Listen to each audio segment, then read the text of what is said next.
దేశానికి ఈ స్వాతంత్రం ఎంతో మంది త్యాగదనుల త్యాగాల వల్ల, వారి అమరత్వం వల్ల, వారి ఎదుర్కొన్న అనేక కష్టాలు, నష్టాలు, జైళ్ళ జీవితాలు, నిర్బంధాలు, వీటన్నిటి వలన మనం సాధించుకున్నాం స్వాతంత్రాన్ని. ఆ సాధించుకున్న స్వాతంత్రం 78 ఏళ్ళు దాటి 79వ సంవత్సరంలోకి అడుగుపెట్టాం. కానీ మనం ఆశించినటువంటి ఫలితాలు, దేశం అభివృద్ధి వైపు వెళుతున్నట్టుగా అనిపించిన ఆ అభివృద్ధి ఫలాలు అందరికీ అందట్లేదు. ఆ అభివృద్ధి ఫలాలు అందకుండా ఉండటమే కాకుండా దాన్ని పక్కదారి పట్టించే క్రమంలో మతం పేరుతో, కులాల పేరుతో సమాజాన్ని విభజన చేస్తూ ఉన్నారు.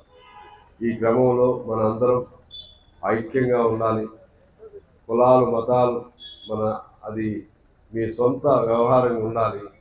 సమాజంలో అదేదన్నా ఉంటే మీ విశ్వాసం ఆ విశ్వాసం వరకు ఉండాలి.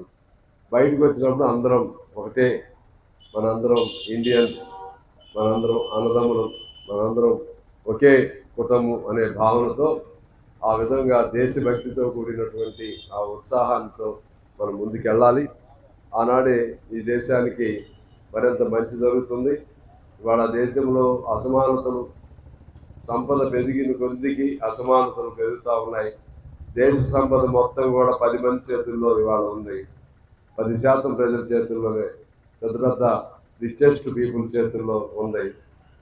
మిగిలిన 90% ప్రజల చేతుల్లో కేవలం 10% మాత్రమే ఆస్తులు ఉన్నాయి. ఇది మన దేశంలో ఉన్నటువంటి వైరుధ్యం, అసమానతలు.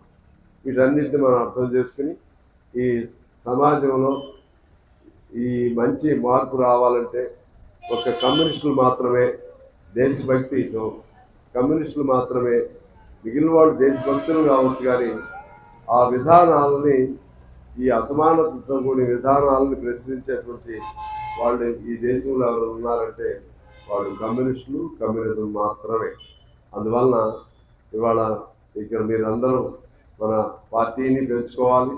కమ్యూనిస్ట్ పార్టీ ఎంత పెరిగితే సమాజానికి అంత మంచిది. అదేవిధంగా అందరూ కూడా మంచి పౌరులుగా ఉండటానికి, దేశభక్తులుగా ఉండటానికి మన వంతు కృషి మనం చేయాలని చెప్పి కోరుతూ 79వ స్వాతంత్ర దినోత్సవ శుభాకాంక్షలు మరొకసారి మీ అందరికీ తెలియజేస్తూ నమస్కారం.